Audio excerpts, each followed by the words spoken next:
tauladan kita Nabi Muhammad. Nah, atas jasa beliau, pengorbanan beliau, kita bisa merasakan nikmatnya Islam dan iman saat ini. Kemudian, alhamdulillah teman-teman kita bisa kembali melanjutkan acara Tanya Dong Umi ini. Sebelumnya perkenalkan, nama saya Sigit. Insya Allah malam ini saya yang akan menjadi MC. Kemudian saya sampaikan urutan acara kali ini kurang lebih seperti sebelumnya ya. Yang pertama pembukaan, kemudian yang kedua ada pengenalan tentang rumah aku. Ini udah pertemuan berapa, ketiga atau keempat ya. Masih perlu perkenalan rumah ta'arufku enggak ini? Masih belum kenal ya. Kemudian acara ketiga nanti sebelum tanya jawab akan ada sedikit kurang lebih 10 menit materi dari Umi Fatona. Kemudian yang keempat selanjutnya diskusi tanya jawab. Kemudian yang terakhir kelima penutup. Sebelum kita mulai acara pada malam hari ini, kita buka dengan bacaan basmalah bersama-sama. Bismillahirrahmanirrahim. Ya, semoga dengan itu bisa semakin menambah keberkahan acara pada malam hari ini. Kemudian untuk malam ini temanya saya agak nggak cocok kalau membaca temanya. Temanya tentang insecure ya, insecure. Tapi ini kemarin saya baca masih ada pertanyaan yang belum terjawab ya, yang kelewatan di pertemuan sebelumnya. Setelah materi kita akan menyelesaikan, menghabiskan dulu pertanyaan yang kemarin, kemudian nanti akan dilanjutkan pertanyaan yang baru. Baik, sambil menunggu Umi untuk memberitakan, sambil menunggu teman-teman yang lain juga untuk bergabung. Ya teman-teman, untuk share linknya ya, bisa semakin banyak yang menyaksikan. Kemudian ini pengenalan rumah ta'arufku perlu dijelaskan lagi enggak? Ini udah pertemuan keempat.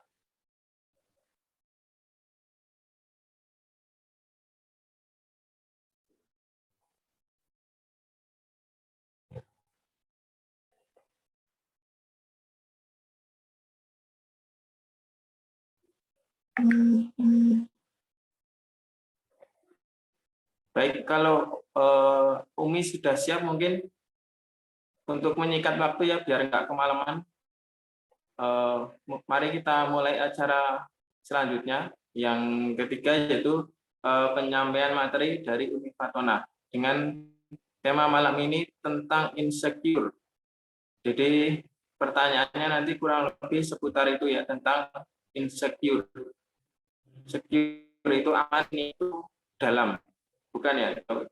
Bukan itu ya maksudnya. Insecure itu maksudnya tidak ya, tidak secure, tidak aman. Baik, jika Umi sudah waktu dan tempat saya serahkan.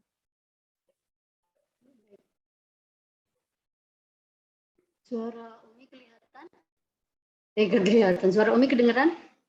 Kedengeran Umi, cuman belum tampil di layar. Layarnya Umi kelihatan kok. Tempat Umi nggak ada keluar layar ya, apa yang terjadi? Gelap ini. Mungkin dimatiin, dinyalain lagi Umi. Dimatiin, dinyalain lagi. Benar.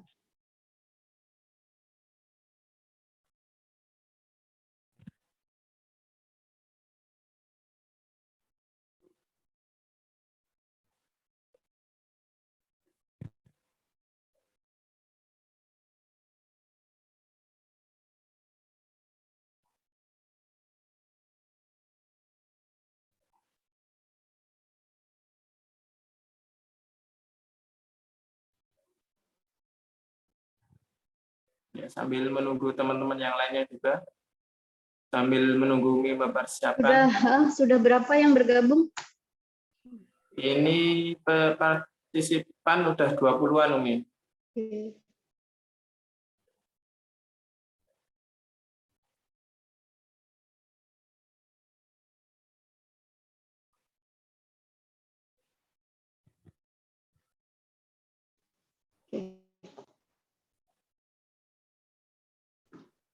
Umi nggak kelihatan gambar, tidak apa-apa lah ya. Ah, Nggak kelihatan gambarnya. dimatikan dulu kameranya terus dinyalakan lagi, Umi. Matikan kamera, dinyalain lagi.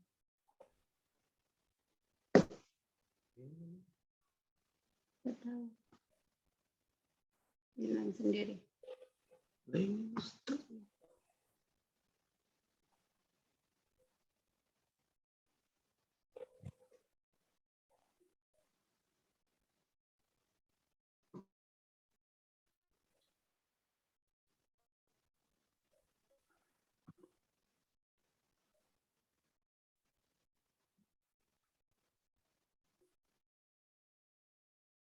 Ya, sambil menunggu teman-teman lainnya.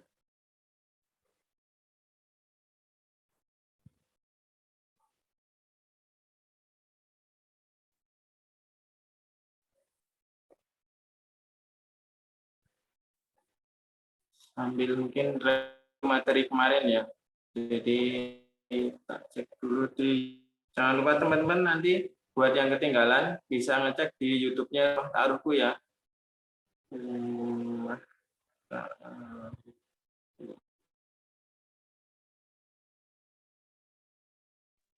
Jadi nanti teman-teman Udah nggak bisa apa-apa. Oh, nggak tahu ini apa yang terjadi. Gelap. Tadi nyala modal pas pertama tadi. Iya, pertama tadi nyala tapi tiba-tiba hilang, nggak ada. Yang penting Umi kedengaran suaranya. Kalian lihat gambar Umi. Mungkin siap. Gambarnya Umi kelihatan tidak? Dari saya enggak kelihatan, Umi. Umi, aku mau duduk. Apa tak ganti pakai HP aja? Umi, aku mau duduk. Sayang. Teman-teman sambil mempersiapkan kita review materi kemarin ya. Kemarin 3 materi sebelumnya itu yang pertama tentang jodoh, yang kedua tentang menunggu, yang ketiga tentang memilih yang terbaik. Yang kali ini kita temanya adalah insecure, tidak aman, merasa tidak aman. Ini kalau terjemahannya ini banyak yang merasa tidak aman itu ya teman-teman. Mungkin kita bisa diterjemahkan minder.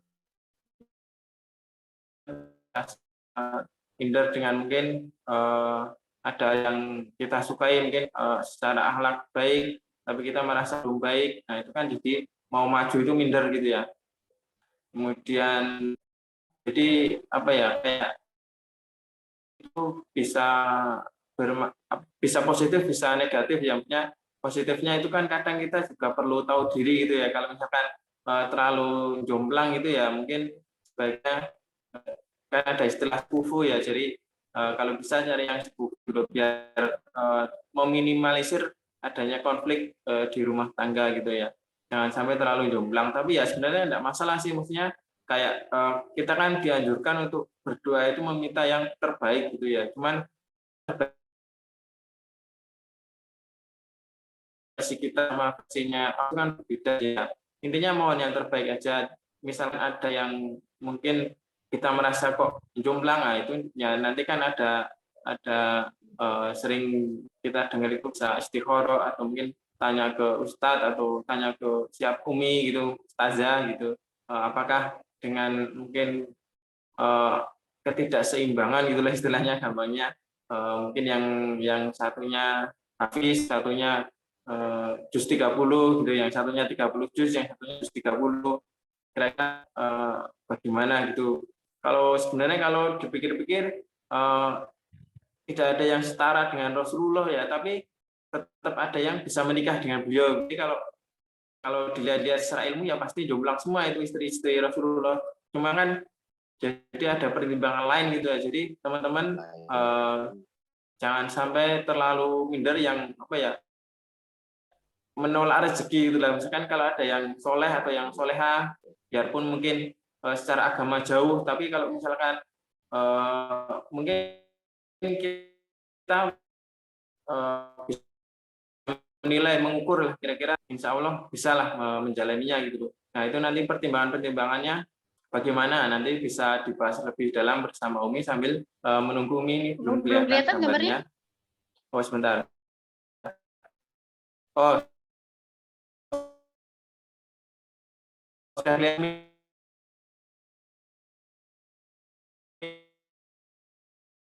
Iya.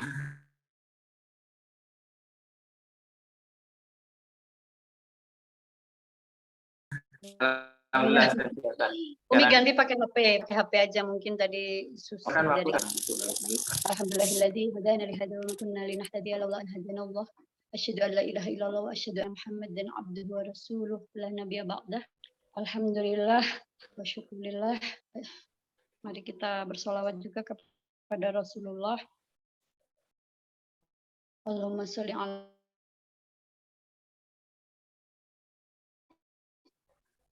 bersyukur kali ini alhamdulillah bagi Umi sendiri, Umi bersyukur bisa mendampingi antum semua. Semoga bermanfaat buat Umi dan buat kita semua, juga buat antum. Mohon maaf kemarin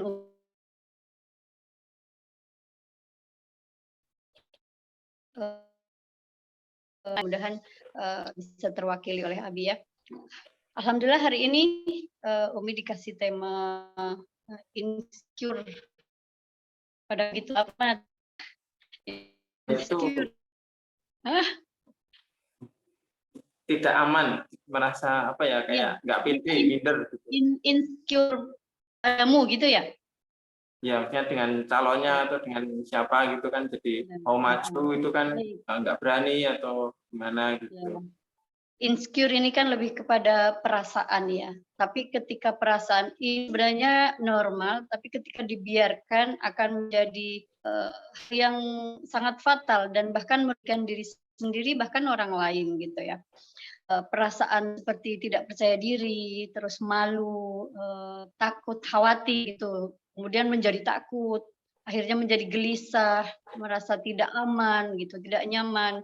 Lebih kepada diri sendiri ya, jadi lebih lebih kepada diri sendiri. Ketika dipasangkan dengan kamu, artinya ada dirimu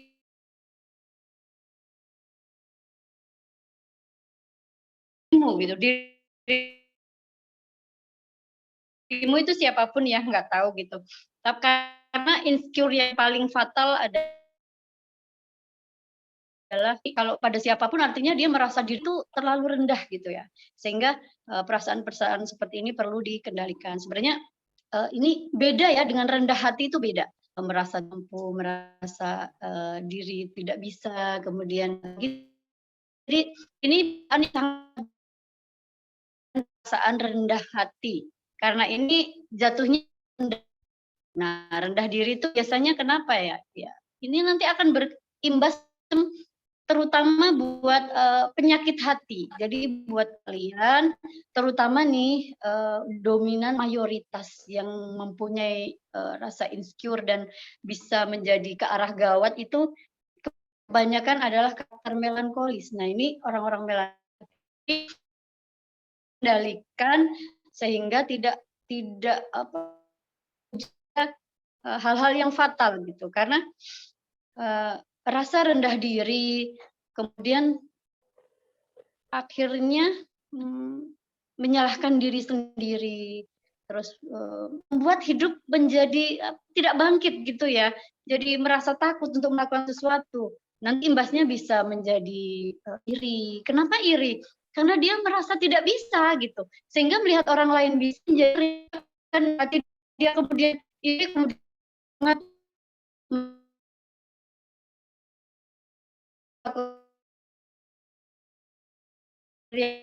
yang orang lain semangat untuk diri, tidak ingin keluar dari zona nyaman. Ini ciri-ciri insecure juga ya. Jadi buat kalian yang punya ekspektasi lebih, kemudian ingin sempurna, ini sempurna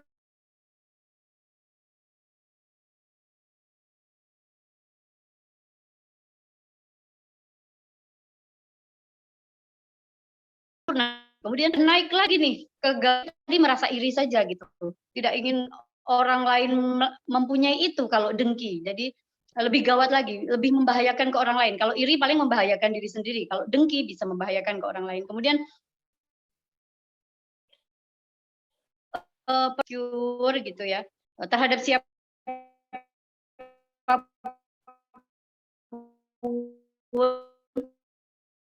ini bisa berantakan, berubah, apa-apa kecewa gitu ya, tidak bersyukur akhirnya gitu. Kemudian menjadi sombong. Sombongnya dia itu terlihat orang lain sombong karena melebihi diri sendiri, dia menggulukan hal-hal yang menurut dia itu, untuk menutupi gitu ya, kemudian ria, menjadi pamer ketika dia pernah melakukan perbuatan baik, rasa insecure-nya dia gitu ya. Kemudian kalau, menjadi pasangan gitu nanti ketika menikah, rasa insecure ini bisa menjadi cemburu yang berlebihan. Karena tidak percaya dengan orang lain, kemudian dia merasa rendah diri, akhirnya wah wah banyak hal-hal negatif, banyak prasangka-prasangka, kemudian dia menjadi, cemburu dan cemburunya ini, menjadi tidak baik, beda sama cemburu karena cinta dengan cemburu karena insecure itu beda ya. Sebenarnya penyebab insecure itu apa? Kita harus gali, untuk bisa mengatasinya kita harus menggali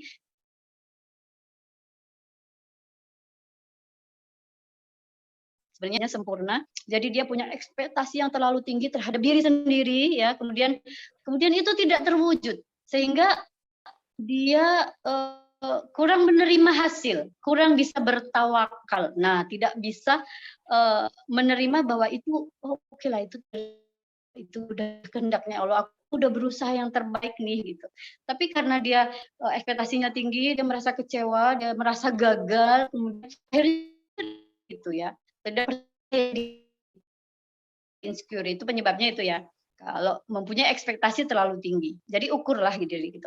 Kalau seandainya hasilnya yang Allah takdirkan, tidak sesuai dengan kehendak kita, ya udah itu berarti kehendak Allah, gitu. Harus belajar menerima.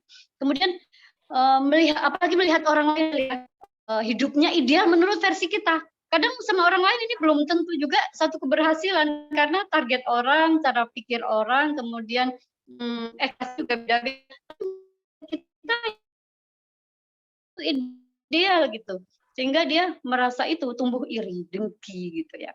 Lalu penyebab lainnya itu biasanya pernah mengalami satu, penolakan, kemudian pernah mengalami kegagalan. Misalnya kalian pernah gagal ta'aruf tuh, jadi insecure, merasa khawatir gitu, takut takut ditolak lagi, khawatir, terus ya banyak prasangka-prasangka lah gitu ya. Lalu apa ya, ya itu, jangan terlalu yang terlalu, ingin sempurna. Nah, kesempurnaan hanya milik Allah, sesungguhnya tidak bisa karena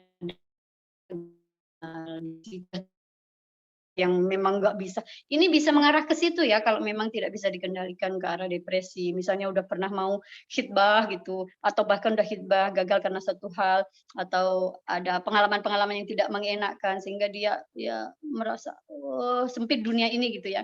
Ada juga gangguan cemas, ada kecemasan, dikit-dikit cemas cemas gitu ya.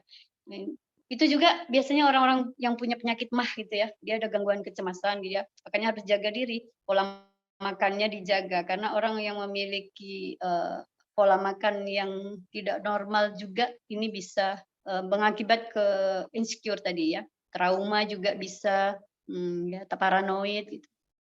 Nah, terus bagaimana sih kita mengenali, apakah kita termasuk orang yang insecure, gejalanya itu apa ya?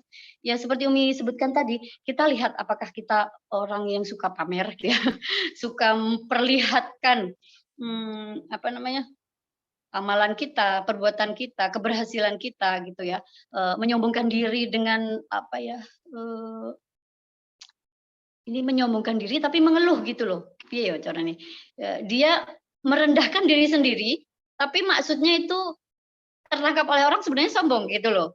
Jadi ya begitulah gitu kira-kira kalau pernah menghadapi teman yang seperti itu, dia merendah, "Ya sudahlah saya kan orang nggak mampu," ini gitu-gitu. Tapi dia, menyombong gini kalau bahasa orangnya, "Sudah miskin sombong." Nah gitu tuh loh, itu orang-orang yang biasanya insecure terus, berusaha membuat orang lain juga insecure gitu, karena dia ingin mencaman gitu, dan ini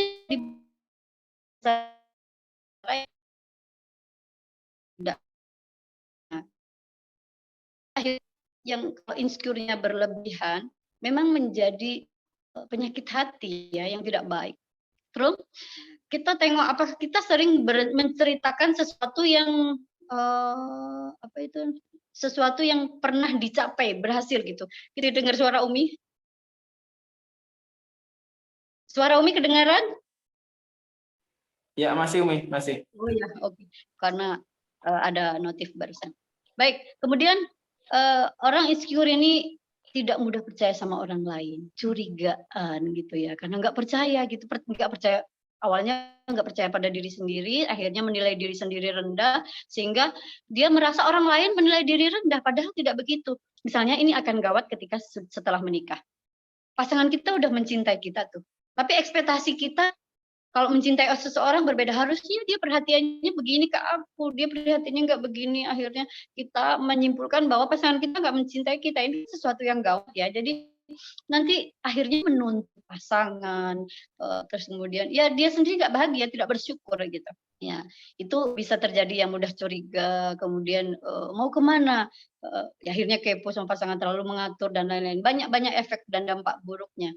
Nah ini kalau ketika sama pasangan ta'aruf ya, ini ya nggak percaya gitu, curiga pasangan ta'arufnya begini begitu gitu. Apa-apa yang dia khawatirkan itu akan dia curigai gitu ya. Beda sama berhati-hati ya, ingin menggali berhati-hati itu beda sama curiga gitu. Sulit percaya pada orang yang nggak percaya, jangan dia nulis karena ini itu, pas lagi bicara di grup juga jangan-jangan curiga aja, pas nazar jangan-jangan adanya itu suudzon, terus husnudzonnya akan susah dibangun gitu. Kemudian orang insecure juga ciri-cirinya susah keluar dari zona nyaman, susah melakukan hal-hal yang baru atau pengalaman baru yang belum pernah dirasakan, karena dia merasa sudah tidak yakin gitu. Nah, ini kalau insecure pada kamu ya mau ta'aruf ada curiga, tidak mudah percaya, dia mau melakukan takut nanti gagal kayak dulu misalnya punya pengalaman gagal, akhirnya nggak berani, "Ah males lah Umi, takut begini." Dia takut merasakan hal yang kemarin dia rasakan, dia nggak mau merasakan lagi. Padahal yang ini belum tentu, dan yang kemarin juga bukan karena hal itu mindset ya, sehingga, apa namanya, merugikan diri sendiri, gitu. Sebenarnya bagaimana sih cara mengatasi, insecure pada kamu, pada siapapun lah gitu ya, pada orang yang mengajukan ta'aruf, pada teman kita, pada, orang tua kita, pada lingkungan kita, bahkan pada pasangan hidup kita, ya buang pikiran negatif gitu. Buang pikiran negatif, positif aja gitu, yakin, percaya diri gitu. Bersyukur, cari kebaikan-kebaikan pada diri kita, potensi diri kita, tulis kalau nggak bisa, tanya sama teman, tanya dulu kalau belum siap dengan penilaian negatif, kita tanya kebaikan positif aja. Fokus sama positifnya kita. Tanya pada diri kita, tanya pada teman, orang tua. Saya belum mau dengar yang negatif kita, saya mau fokus pada hal positif yang ada di diri saya. Sebenarnya apa yang kamu lihat gitu. Fokus ditulis. Terus dikembangkan, yakin, percaya diri, tumbuhkan, kembangkan ya. Itu bersyukur sehingga kita tahu kita bersyukur ya. Sehat aja harusnya kita bersyukur, kalau nggak sehat ya banyak sekali yang tidak bisa berbuat, harusnya kita bisa membuang dari hal itu ya. Hal-hal yang membawa kita kepada perasaan insecure gitu ya. Terus kemudian ingat hal-hal baik yang ada pada diri, sehingga hal-hal baik itu kita pertahankan, lalu kemudian kita kembangkan, ya begitu. Nah, ketika kita melakukan satu hal, kita punya target, kita punya ekspektasi, kita terima hasil yang sudah kita ikhtiarkan. Kalau memang belum sesuai dengan diri kita, ya yakin bahwa itu kehendak kita yang sempurna itu ternyata berbenturan dan kehendaknya Allah, maunya Allah gitu ya, tawakal gitu. Mencoba menerima hasil apa adanya gitu. Boleh kecewa itu kan bagian dari sifat manusia ya, tapi kendalikan bahwa, oh oke, next, ini jadi pembelajaran, mungkin ke depan bisa lebih baik gitu ya. Jadikan ini sebagai pengalaman, dan ini udah yang terbaik gitu. Dengan ikhtiar yang seperti itu, misalnya ekspektasi kita nilainya 100 ternyata 50, ya sudah, terima itu dengan bangga.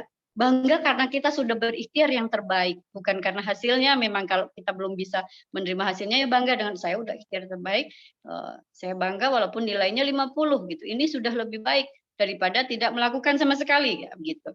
Nah, kalau orang insecure, oh lebih baik tidak melakukan, kenapa begini, kenapa gitu, gitu, menyalahkan diri gitu ya. Oke, kemudian ke kegagalan itu kita pelajari, terus kemudian kita tulis hal-hal apa yang perlu kita perbaiki gitu ya, terus jadikan sebagai motivasi. Tapi ini memang agak susah buat orang insecure lah, merasa gagal kemudian dia lemes gitu, dia nggak mau lagi, gitu. Karena dia takut, dia nggak percaya besok ke depannya, banyak hal negatif yang ada di pikirannya gitu. Ini harus dilakukan gitu. Coba jadikan itu motivasi untuk kedepannya. Baik, oke, hari ini gagal, ya kita mungkin harus sering-sering baca buku motivasi gitu ya. Berapa kali, berapa ribu kali orang-orang gagal kemudian berhasil, dia tidak hanya lari cuma sekali langkah kemudian berhasil, enggak, mereka penuh dengan perjuangan, lari berkali-kali, jatuh berkali-kali, dan bangkit, jatuh, bangkit. Oh, di sini dulu ada lubang, bangkit. Oh, di sini dulu saya ta'aruf. Ya memang takdirnya memang dia bukan jodoh saya, tapi dari ta'aruf yang kemarin saya belajar, saya nggak boleh bersikap begini karena akibatnya begini, nggak baik juga buat saya gitu. Jadi kita nggak perlu menyalahkan diri gitu. Apa sih kekurangan saya, Mi? Kok saya ta'aruf nggak berhasil, apa yang salah di diri saya? Tidak ada yang salah. Semuanya kita sudah lakukan yang terbaik. Kalaupun kita mau memperbaiki diri bukan karena itu, ya karena kita ingin lebih baik lagi. Ya, kalau misalnya insecure, ada ikhwan atau akhwat mengajukan ta'aruf sama kita. Kita menilai dia lebih dari kita, sehingga kita insecure lah, kita merasa tidak percaya diri, kemudian kita malu, kita takut, khawatir. Padahal dia yang mengajukan ta'aruf sama kita, kenapa kita tidak percaya diri? Ya oke lah, naik gitu, kita jalani aja. Kalau dia nanti mundur, kalau mundur ditanya alasan, orang pasti punya alasan. Tapi kita harus menyiapkan diri dari awal bahwa mundurnya seseorang artinya itu bukan jodoh kita gitu. Kalau jodoh nanti pasti dia, Allah akan menggerakkan hati dan pikirannya lagi untuk balik kepada kita. Kadang dia juga perlu proses dengan hati dan pikirannya gitu.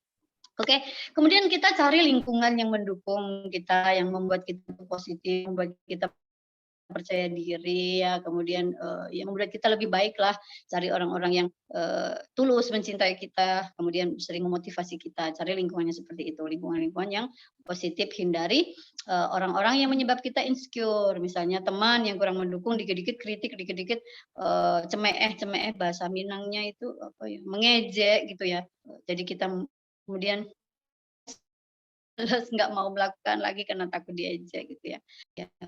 Oke, terus selanjutnya kita harus membangun harga diri dan keyakinan diri. Agar apa? Agar kita terus berkembang.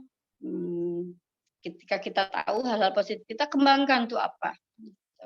Kalian seneng nih bermajelis ilmu gitu. Ya udah ikutin, kemudian kalian punya potensi untuk dikembangkan lagi, meningkatkan percaya diri, masuk jadi pengurus gitu. Ketika ada pelatihan, seminar dan lain-lain, masuk di situ. Menuntut ilmu ini kan dari buayan hingga liang lahat lah, artinya sampai kita mati itu kewajiban buat muslim untuk terus menuntut ilmu gitu, apalagi kita sudah menikah juga nggak usah berhenti menuntut ilmu, apapun itu ya, terutama ilmu agama, ilmu-ilmu yang menunjang kita untuk berkembang gitu. Kalau ada seminar, jangan pelit-pelit untuk menginvestasikan, ikuti seminar, entah pelatihan tentang ekonomi, pengembangan diri, parenting gitu ya, apapun ya. Insya Allah itu membuat kita akan semakin tambah wawasan, kita akan mengerti dunia buka, nggak sempit gitu ya. Oke, kemudian yaitu husnuzon dengan diri sendiri, husnuzon dengan orang lain, pasangan gitu, bahkan husnuzon dengan Allah, sehingga ya positif semuanya gitu. Ini memang tidak mudah. Ini harus sesuatu yang harus terus dilatih karena ini nanti bisa menyangkut ke karakter juga. Gitu. Ya baik. Seandainya insecure ini diakibatkan oleh masa lalu gitu ya, masa lalu ada kegagalan, ada hal yang tidak enak lah di hati dan pikiran kita sehingga kita menjadi pribadi yang suka insecure terhadap apapun gitu, terutama apalagi dalam hal mencari pasangan hidup gitu ya. Ya maafkan masa lalu, dimaafkan. Memaafkan itu bukan berarti ta'aruf, memaafkan itu ada beberapa tingkatan ya, memaafkan akhirnya tapi masih ada rasa sakit, memaafkan sampai terjadi, oh ini rasa sakit ini harus diobati. Diobati itu dengan cara itu kan tidak bisa kita kendalikan ya, kadang-kadang ingat begitu saja terlintas, jangan dipikir ya, kadang kita nggak mikir, ingat gitu. Cuma ingatan ini akan berubah ketika kita sudah berubah keadaannya lebih baik gitu. Jadi rubah keadaan kita untuk menjadi lebih baik, sehingga yang lalu dulu kok aku merasa kayak dunia sempit, kayak mau mati, kayak mau pokoknya malu, pokoknya sempit hidupnya. Tapi sekarang itu menjadi halo gue kecil. Jadi itu ciri-ciri kegagalan yang masa lalu sudah tidak menjadi masalah bagi diri kita. Tapi kalau mengingat itu kita masih sedih, mengingat itu kita nelongso, kemudian kita takut, khawatir dan gelisah. Pokoknya mengingat hal itu kita masih punya perasaan-perasaan yang negatif seperti itu, artinya kita belum keluar dari insecure itu. Baik, terus selanjutnya menerima diri sendiri.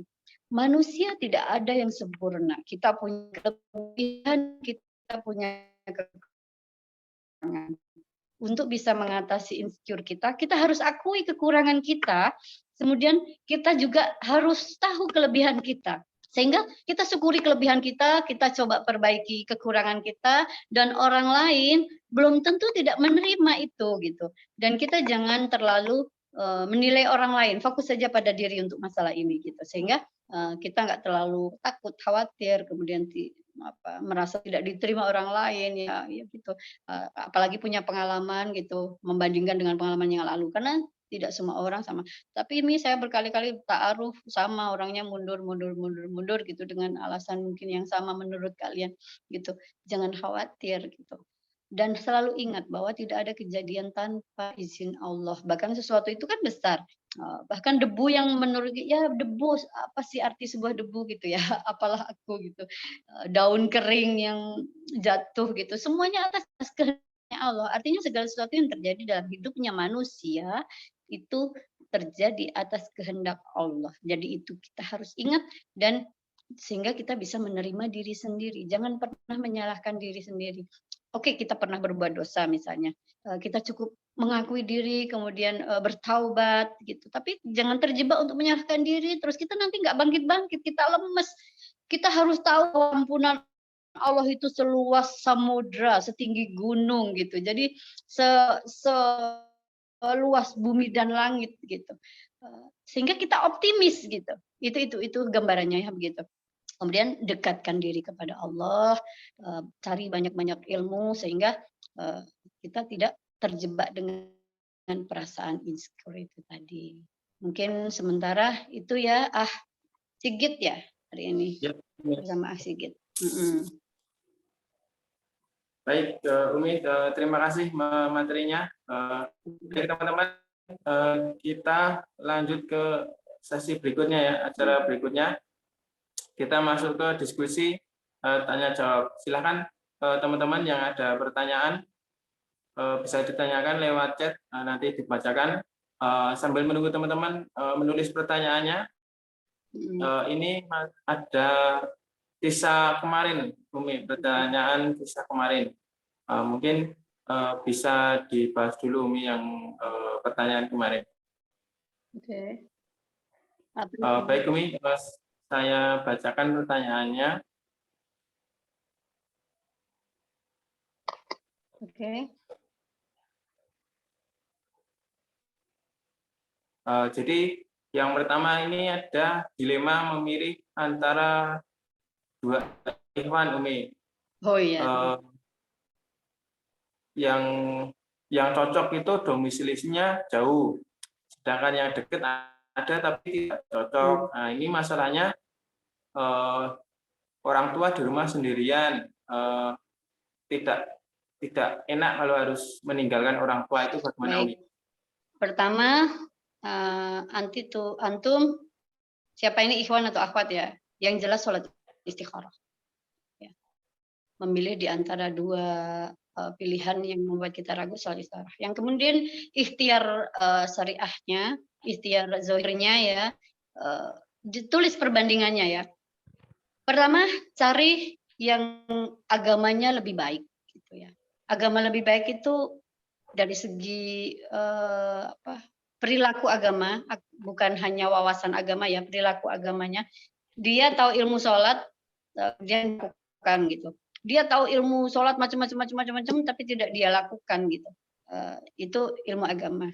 Kemudian agamanya itu ya perilaku agama gitu. Kewajiban, sunnah gitu, yang terbaik gitu. Kemudian akhlaknya gitu ya. Cari yang paling baik akhlaknya. Kemudian cari di antara dua ikhwan itu mana yang membuat lebih nyaman, atau di antara dua akhwat itu mana yang membuat nyaman. Karena sebagai pasangan cantik, banyak harta, tempat jauh, itu hal-hal yang lain itu apapun itu, kalau anti tidak nyaman ya antum tidak nyaman, lebih kalau misalnya kalau misalnya dia ganteng ya, dia kaya, kemudian dia sukunya sesuai dengan kita, kemudian apalah semua kriteria ada di dia, tapi sementara kita kalau komunikasi bersama dia, terus kemudian ya itulah biasanya komunikasi itu takarannya. Kemudian ketika kita bersama kok kita tidak nyaman, itu akan sia-sia semuanya gitu. Cari di antara dua itu mana yang paling nyaman gitu. Oke, terus kemudian komunikasikan. Yang paling nyaman ternyata rumahnya jauh, komunikasikan. Saya punya orang tua, saya ingin dekat. Taruhlah kalau dia akhwat harusnya kan ikut suami. Nah, tapi karena ikut suami jadinya dia harus punya komitmen dulu di awal, sehingga setelah menikah, karena setelah menikah kan kita harus taat ya sama suami ketika suamian, atau mau nggak dia bikin perjanjian gitu, atau lihat kemampuannya. Kalau punya kemampuan tapi dia akhlaknya nggak baik, walaupun dekat juga nggak akan dekat nanti sama orang tua kita. Sejauh apapun ketika akhlak dia baik, menghormati orang tua, menghargai anti, dia akan datangkan anti dari manapun, walaupun kalian tinggal di Inggris, kalian tinggal di mana, dia akan jalin komunikasi via WA atau datang, bahkan memperjuangkan gitu ya. Anti dia mau memperjuangkan anti untuk hal-hal yang anti inginkan itu apa? Ingin dekat sama orang tua, ingin memelihara orang tua gitu. Dia akan perjuangkan. Ya kembali sebenarnya, kembali ke apa? Kembali ke agama dan akhlaknya gitu. Dan mana yang membuat antum atau anti lebih nyaman. Itu kira-kira gitu. Yang jelas sholat istikharah insya Allah akan diberi petunjuk oleh Allah mana yang terbaik. Kadang kita juga bingung kan, karena pikir-pikiran kita itu kan dunia gitu. Sering Umi ceritakan, orang tuh sampai berkali-kali dia ta'aruf nggak jadi karena ikhwannya nggak bisa tinggal di Jogja. Giliran ini ada ikhwan Jogja, udah punya kerjaan di Jogja, udah jelas di Jogja, inilah nikah sama putri saya. Ternyata kalau takdirnya dia ternyata tinggalnya di Sumatera, ternyata dapat PNS di Sumatera, pergilah dia. Ya, akhirnya ibunya menyadari ya wes sudah jadi gitu. Jadi jangan terlalu itulah fokus sama dunia. Kita ingin semuanya berbakti. Umi ingin sekali dulu menikah dengan orang Jawa karena Umi orang Jawa gitu. Ingin tinggal di Lampung dekat sama orang tua karena Bapak Umi ulama yang Umi harus membantu dakwah Bapak Umi di sana gitu. Rupanya suami Umi orang Minang, ya mungkin terus kemudian bukan sukunya Jawa ya, kemudian tinggalnya di Jogja. Tapi Allah kalau hati sudah sayang, suami kita juga mendukung apa yang kita inginkan. Umi hampir 3 bulan sekali pulang ke Lampung gitu, dan Allah kasih jalan buat kita. Dan itu tidak membuat hubungan kita sama orang tua itu jauh, justru dekat. Ketika kita bisa, ya kita akan punya banyak cara untuk bisa menyenangkan, dekat, dan memelihara orang tua. Kira-kira begitu. Baik Umi, terima kasih jawabannya. Semoga sudah jawab yang kemarin bertanya ya. Kalau misalkan masih mau ditanyakan lagi lebih dalam, silakan dipersilakan di chat. Baik, lanjut Umi, pertanyaan kedua. Ini akhwat, jadi dia tiap kali ta'aruf itu terus mendapati calonnya itu ada aib-aibnya nampak semua, dan berkali-kali seperti itu terus Umi. Jadi selalu jadi ragu mau lanjut gitu. Jadi setiap kali ta'aruf nampak aibnya, setiap kali ta'aruf nampak aibnya. Jadi lama nggak ketemu jodohnya Umi. Jadi apakah terlalu idealis atau bagaimana itu? Pertama harus menyadari tidak ada manusia yang sempurna. Kita juga punya aib gitu, dan dia juga siapapun itu punya aib. Justru ditambah menampakkan aib calon pasangan kita itu bagus gitu. Dan solusinya gimana? Solusinya kita harus posisikan diri untuk menerima aib itu gitu. Kita bisa menerima enggak dan kedepannya bagaimana aib itu gitu. Ini Umi nggak tahu ya, misalnya aib yang palingan misalnya dia pernah pacaran atau bahkan maaf gitu dia pernah berzina gitu ya, atau dia punya karakter sama aibnya itu, aib kan berarti sesuatu yang sudah terjadi ya gitu. Kalau belum terjadi, ya karena aib itu kan bisa ditutupi ya, maksudnya bisa diperbaiki artinya gitu ya. Menutupi perbuatan buruk dengan banyak melakukan kebaikan itu lebih baik daripada orang yang nggak merasa berbuat buruk, dia sedikit-sedikit tapi terus sampai akhir ternyata timbangan amalnya itu keburukannya lebih banyak gitu. Sama seperti orang pernah melakukan satu kesalahan besar, orang menjadi tak termaafkan, terus dicap, di-image seperti itu, tapi dia perbaiki terus dan dia menjadi husnul khotimah gitu. Dia terus lebih baik, bahkan bisa melampaui orang yang dari awal baik atau bahkan ya orang-orang baik pada umumnya gitu. Jadi ya itu harus terima. Kita juga punya kekurangan, punya aib, dia juga punya kekurangan, punya aib. Di antara itu mana yang bisa kita terima dan kita pastikan ke depannya bagaimana. Aib itu apakah mau diulang? Hmm,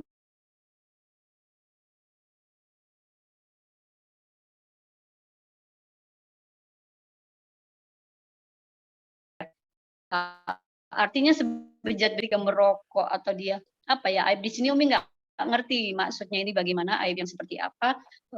Intinya semua orang punya hak untuk lebih baik lagi gitu. Nah itu nanti akan tersangkut paut nggak dengan pernikahan kita aib tersebut. Ketika tidak akan tersangkut paut, dia bisa berbuat baik dan bahkan lebih baik itu bertobat. Ya kenapa tidak kita maafkan dan kita terima dia dengan dia yang baru gitu. Kita lihat Umar bin Khattab punya aib, kita lihat Khalid bin Walid punya aib. Apapun sahabat-sahabat banyak sekali yang punya aib-aib yang masya Allah ya lebih bejat gitu. Dan atau mereka ahli surga dan setelah masuk Islam dia mereka bertobat gitu. Terus kemudian mereka menjadi orang-orang yang terbaik gitu. Dan belum tentu orang yang tidak punya aib kemudian ke depan tidak punya aib gitu. Atau orang yang dulu punya aib terus kemudian selamanya punya aib gitu. Ya, jadi kalau kalau kita selalu setiap orang punya aib kita tolak, setiap orang punya aib, ya kita nggak akan ketemu sampai akhir gitu karena semua orang punya aib. Bahkan yang tadinya tidak punya aib setelah menikah kemudian punya aib, jadi kita nggak bisa menghadapi kalau kita selalu menghindar kepada orang yang sempurna. Sempurna artinya orang tidak pernah punya aib, yaitu tidak mungkin gitu. Karena semua orang pasti punya aib. Hanya kadang Allah buka, kadang Allah enggak. Gitu. Allah buka kenapa? Ya bagaimana antum mengukur, bagaimana antum mengukur itu gitu. Penerimaan di diri gitu. Lebih kepada sekarang kita takarub lagi ke Allah. Jangan merasa lebih suci, itu aja. Mulai bersih-bersih hati, jangan merasa paling suci. Ya lebih ke hal-hal prinsip lagi. Dia misalnya sebagai imam, sebagai istri, nanti kedepannya bisa enggak, itu aja. Lebih kepada solusi. Jangan ketika kita melihat masalah gitu, melihat kotoran, udah kita buang kotoran itu bisa kita olah menjadi limbah, menjadi pupuk sehingga bisa bermanfaat buat semuanya. Bukan gitu kira-kira. Ya, baik Umi. Ya. Jadi kesimpulannya dilihat dulu aibnya itu apa ya Umi. Ya. Soalnya di sini nggak disebutkan, cuma ditulis tidak menerima dengan beberapa kondisi, cuma nggak dijelaskan kondisinya apa. Jadi tergantung aibnya ya Umi, kalau misalkan Ya. masih bisa Intinya diterima aibnya ya. nanti aibnya nanti ada pengaruhnya nggak ketika setelah menikah gitu aja. Kalau aibnya di masa lalu, maafkan itu lebih baik karena orang bisa berubah. Baik Umi. Baik, semoga sudah menjawab yang bertanya ya. Jika masih ingin menanyakan lebih dalam, masih dipersilakan. Lanjut ke pertanyaan berikutnya Umi. Ini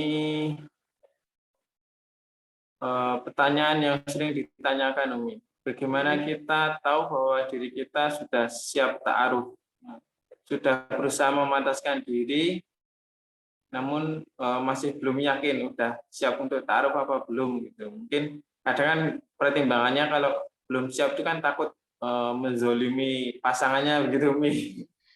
Ya baik. Kategori kita siap ta'aruf pertama kita sudah siap menikah, artinya memang kita mencari pasangan hidup gitu. Jangan sampai nih saya masih kerja, saya siap menikahnya mungkin 2-3 tahun lagi ngumpulin uang misalnya, pinginnya dia gitu ya. Terus kemudian nyelesain pendidikan dan lain-lain, itu dia belum siap ta'aruf gitu. Artinya kenapa sekarang ta'aruf masa nanti pasangannya suruh menunggu 2 tahun lagi, kan nggak mungkin gitu. Kalaupun sebenarnya mungkin proses mencari pasangan juga tidak semudah itu. Kadang orang butuh hanya waktu 2 bulan, bahkan 2 hari, yang lain butuh waktu 2 tahun, tapi dia siap menikah saja gitu ya. Terus kemudian bagi perempuan sudah diizinkan sama orang tua, karena pernah terjadi, dia udah ta'aruf aja yakin diizinkan orang tua, setelah ta'aruf, nazar, kemudian ikhwannya datang ke rumah, belum diizinkan orang tua untuk menikah, suruh selesaiin apa gitu ya, target-target keluarga. Nah, itu belum siap ta'aruf. Kemudian yang kedua, ta'aruf ini kan belum ke arah yakin ya, yakin untuk menerima dia, sebagai pendamping hidup kita. Proses itu nanti ketika mau memutuskan lanjut ke tahap khitbah atau tidak. Nah, jadi ta'aruf ini adalah proses ikhtiar gitu. Nggak perlu terlalu sempurna untuk menyiapkan diri untuk kita ta'aruf. Ta'aruf itu berjalannya proses kita sambil ikhtiar, sambil belajar, sambil menyuburkan diri, artinya kita sudah siap menikah gitu ya. Kita ta'aruf gitu. Karena dalam prosesnya kita belum tentu juga menemukan. Kalaupun kita menemukan, terus kemudian dalam berjalan waktu, insya Allah ketika siap menikah, kita udah belajar sambil belajar saat ta'aruf tersebut. Bukan belajar saat nikah, belajar sambil ta'aruf itu lebih afdal daripada belajar saat menikah gitu, gagap ya. Ya itu. Jadi kapan bisa kita siap ta'aruf ya gitu. Terus siapkan mental bahwa dan ubah paradigma kita bahwa ta'aruf itu bukan berarti harus kita langsung menikah dengan orang itu, karena ini adalah proses ikhtiar, kita proses memilih, ibarat kita melihat satu barang, ini proses kita untuk melihat, memilih gitu ya. Bukan berarti pilih-pilih, ya memang kita mencari untuk pasangan hidup kita, bukan lihat-lihat siapa tahu gitu, bukan begitu gitu. Tapi memang ya saya ingin menikah, saya berikhtiar ingin mencari pasangan hidup saya, oke saya ta'aruf gitu aja. Itu jadi nggak terlalu harus menyiapkan diri yang bagaimana gitu. Yang perlu disiapkan adalah pernikahannya gitu. Jadi kalau ta'aruf udah jalani aja, lakukan aja. Ada ikhwan atau akhwat yang mengajukan ta'aruf, bismillah, ikhtiar aja mengenal. Pertama, ketika tidak ada hal-hal prinsip yang jauh sekali, yang yakin sekali kita itu tidak bisa, udah ikhtiar lakukan saja. Nanti Allah yang akan kasih petunjuk gitu. Karena dalam perjalanan waktu di awalnya tidak yakin, semakin ke sini semakin yakin. Ada yang di awalnya itu yakin, semakin ke sini tidak yakin. Nah, itu proses nanti Allah yang akan mengarahkan insya Allah gitu. Ketika kita terus melibatkan Allah dari awal sampai akhirnya, dan kita akan menjadi tenang dan tidak ada tadi itu masalah insecure tadi, gitu, insya Allah. Gitu. Gitu kira-kira. Baik Umi, soalnya kalau biasanya itu kan pasti kalau menilai diri sendiri itu kan kayaknya nggak pernah siap-siap, nanti nggak nikah-nikah selamanya. Iya, betul. Baik Umi, ini ada pertanyaan baru. Ini dari Zoom. Tanya Umi, menyukai lawan jenis itu adalah fitrah, tapi sampai saat ini belum ada kecondongan. Ini belum nggak dijelaskan saat ini itu kapan, usia berapa, itu cuman belum muncul kecondongan dengan lawan jenis itu. Bagaimana Umi? Kok bisa ada yang belum condong dengan lawan jenis? Ini Umi belum tahu maksudnya ya. Kita bahas satu-satu. Menyukai lawan jenis itu fitrah. Ya fitrah laki-lakinya dia menyukai sesama jenis, artinya dia punya penyakit gitu ya. Kalau Islam memandangnya itu adalah penyakit dan itu menular. Kayak misalnya suka laki-laki sama laki-laki, perempuan sama perempuan, itu ya penyakit. Di zaman Nabi Lut itu sudah ada contohnya kita, dan kita harus perangi. Kalaupun ada di diri kita, entah karena genetik, hormon atau apa, terus kemudian dari segi fisik atau dari segi pendidikan, lingkungan, sehingga kita laki-laki kok senangnya ke perempuan-perempuanan atau perempuan laki-laki, Allah sudah menggariskan, baik laki-laki jangan memakai pakaian atau simbol-simbol keperempuanan, perempuanan juga begitu. Itu kan untuk memisahkan dengan tegas gitu antara laki-laki dan perempuan gitu. Mungkin maksudnya mencintai seseorang itu fitrah gitu ya, sehingga ya itu tidak dosa, karena cinta itu memang Allah gitu. Cinta itu kan terpaksa ya, kita harus menerima karena kita tidak bisa mengendalikan rasa cinta. Kita maunya suami saya begini begini begini nih kriterianya. Tapi ternyata orang yang kita cintai nggak tahu dia tidak sesuai kriteria saya, kenapa saya cinta? Itulah cinta. Cinta terpaksa. Orang jelek jadi terpaksa kita cintai juga kalau itu cinta gitu ya. Yaitu itulah cinta. Tapi masalah kecondongan ini begini loh. Ketika kamu mau menikah, kemudian ada seseorang lawan jenis ingin bertaruh sama kamu. Terus kamu sudah siap, pokoknya ya Allah saya menikah siapapun yang datang saya di bulan ini, di tahun ini gitu. Saya akan gali dia sampai akhirnya dari tukar CV mungkin atau ngobrol via chat atau didampingi sama keputusan mau dihitbah atau enggak. Kok saya belum ada kecondongan ya Mi? Nah, tapi nanti ukur. Antum juga ukur. Kecondongan itu tidak harus muncul berupa rasa cinta, tuh, rasa suka, tapi lebih kepada mungkin karakter nggak apa-apa gitu. Oh dia orangnya agamanya baik, oh dia sifatnya akhlaknya baik, ekonominya juga udah lumayan lah gitu, bisa bertanggung jawab. Artinya dia juga orang yang pekerja keras dan punya visi yang jelas, visi macam-macam nih, baik pendidikan, agamanya, terus kemudian ekonominya dan lain-lain gitu. Terus tidak ada alasan untuk menolak kecuali masalah suka itu. Jadi suka, cinta itu beda sama kecondongan. Kita lihat kembali ke pesan Rasulullah, lihat agama dan akhlaknya ketika baik. Kita kan suka pada orang siapapun itu karena macam-macam ya alasannya gitu. Kita suka sama orang karena akhlaknya tuh. Kita suka sama orang karena nah, ketika mau menikah ada 4 hal yang membuat kita memutuskan untuk menikah. Bagaimana dengan agamanya gitu, kita suka nggak? Bagaimana dengan ketampanannya, suka nggak? Tampan ya, suka-suka aja tapi kok hati saya nggak condong. Mungkin yang dimaksud itu kok nggak ada rasa rentak gitu ya, sek atau berdebar atau cinta gitu. Bukan, itu kadang hawa nafsu ya, terus kemudian rasa cinta juga itu biar Allah yang kasihkan gitu. Ketika sudah waktunya menikah dan kita memutuskan untuk mencari pasangan hidup, kita lihat agamanya baik, akhlaknya baik, ya mungkin secara fisik bisalah kita terima, kita bukan jijik melihat dia gitu loh. Terus kemudian keturunannya baik, dia bukan keluarga penjudi, bukan keluarga yang ya artinya punya adab yang nggak baik, misalnya ada lah yang keluarga yang biasanya karena lingkungannya nggak baik, kasar gitu sehingga anaknya jadi kasar, nanti perilaku itu juga bisa dicontoh oleh anaknya kayak gitu. Atau nanti hartanya bagaimana gitu. Ya, udah cukup dengan itu saja, kembali kepada fitrah dan nasihat Rasulullah gitu. Nikah untuk apa gitu. Ketika tidak ada hal prinsip yang membuat kita menolak, udah terima saja. Insya Allah nanti kecondongan itu akan Allah berikan gitu. Kalau kita nunggu-nunggu rasa itu, ya kita nggak bisa mengendalikan rasa itu. Yang bisa kita lakukan menanam benih cinta, memupuk gitu, mengusahakan gitu. Insya Allah nanti lama-lama berimbal balik gitu ya. Insya Allah.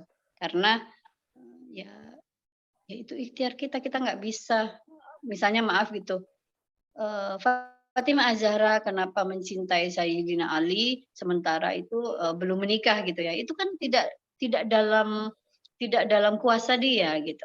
Kalau suka, setiap orang sukalah gitu, Sayyidina Ali juga, akhlaknya baik, agamanya baik, kemudian Umar bin Khattab juga gitu, suka suka suka, cuma kan, ya itu Allah yang datangkan. Makanya ikhtiar menanam benih cintanya itu nanti setelah menikah, karena sebelum menikah dilarang kan gitu. Ya, kalau memang sudah ada sendiri, ya itu adalah anugerah gitu untuk disyukuri. Begitu ah. Baik, Umi, mungkin ini pertanyaan terakhir ya, soalnya udah jam 9 nanti takut kemalaman. Ini pertanyaan yang lumayan sering juga, Umi, tentang istikharah. Tadi kan dibahas istikharah. Jawabannya apakah bisa berupa bisikan dalam hati atau hal yang melintas dalam pikiran, itu bagaimana Umi jawaban istikharah? Baik, ya.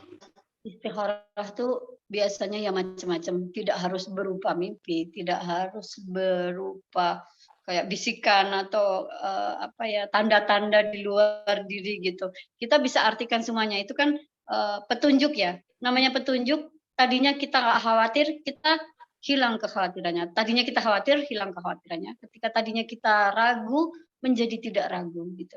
Terus kemudian ketika kita melihat kekurangannya menjadi termaafkan gitu. Oke lah, saya khawatir tapi sebenarnya nggak apa-apa sih gitu. Nah, yang penting kita bisa mengalahkan ego nih. Kadang-kadang kan memilih sesuatu itu kita ego ya gitu.